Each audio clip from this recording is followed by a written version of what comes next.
Mes chers frères en islam, voilà ce qui se passe. Maintenant, revenons à ceux qui insultent l'Arabie Saoudite. Aujourd'hui, vous regardez la Palestine. L'Arabie Saoudite est en train de faire tout cet effort. Le président Mahmoud Abbas, quand il a visité le président français en 2017, dans le mois de décembre 2017, c'était le 22 décembre 2017, quand il a visité le président français, il a présenté, le journaliste lui a posé la question, qu'est-ce que l'Arabie Saoudite fait pour la Palestine? Il a dit ceci. Il dit, je commence d'abord par remercier le roi saoudien et son prince. Parce que depuis 57 ans jusqu'à aujourd'hui, le seul roi, c'est-à-dire le roi saoudien et en tout cas les rois saoudiens, leur ont toujours notifié que tant que la Palestine n'a pas un État privé avec Jérusalem-Est comme capitale, ils ne vont jamais normaliser avec l'Israël. Ils ne vont jamais reconnaître l'Israël.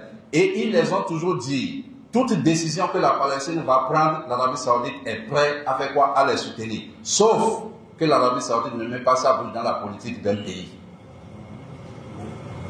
Ils ne mettent pas leur bouche dans la politique d'un pays. Mais tout ce que les Palestiniens veulent, eux, ils sont prêts pour les aider. Et jusqu'à aujourd'hui, c'est comme ça.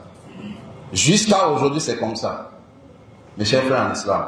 Donc, regardez cette déclaration-là. Ça, c'est le président de l'autorité palestinienne qui s'appelle Mahmoud Abbas qui a fait cette déclaration en faveur de quoi? En faveur de l'Arabie Saoudite.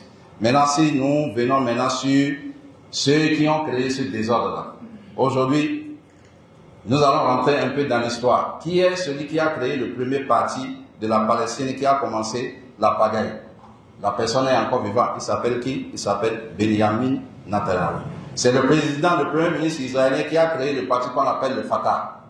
Et le Fatah a commencé par mélanger la Palestine et les a donné la porte. Parce que c'est dans le groupe de Fatah qu'il y avait beaucoup de services de renseignement israéliens qui permettent de donner des positions où les Israéliens pouvaient aller bombarder.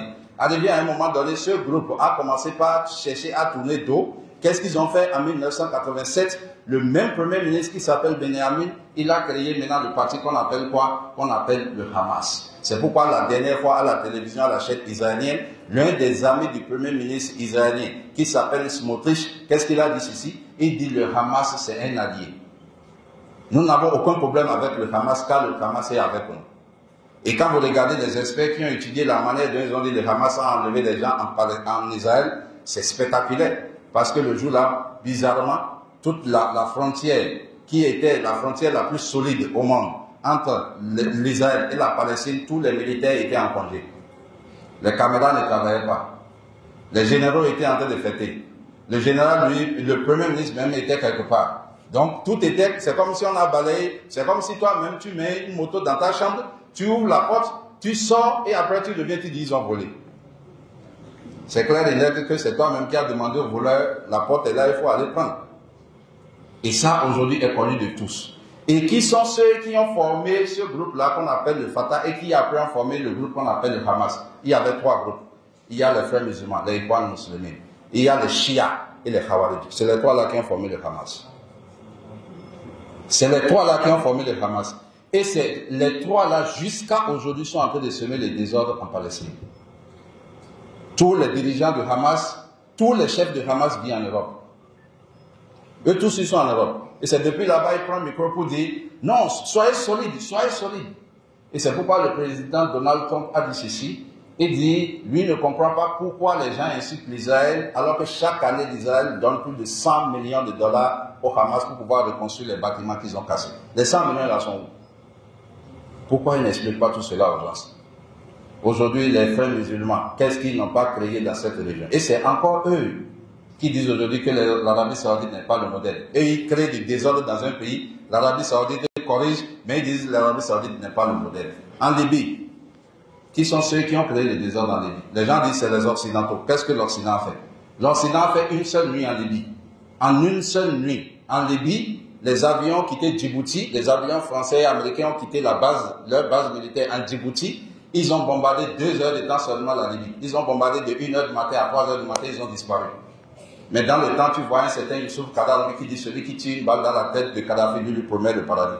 Mais finalement, qu'est-ce qui s'est passé? Ils ont tiré la balle dans la tête de Kadhafi. Maintenant, qui a fait cela? C'est eux.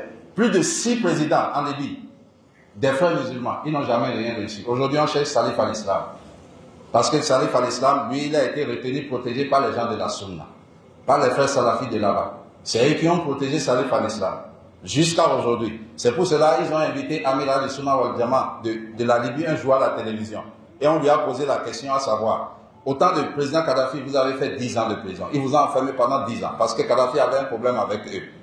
Il l'a enfermé pendant 10 ans. Et le monsieur lui pose la question, après 10 ans, vous êtes sorti de la prison et ce qui les étonne aujourd'hui, c'est vous encore qui protégez la famille de Mohamed Kadhafi.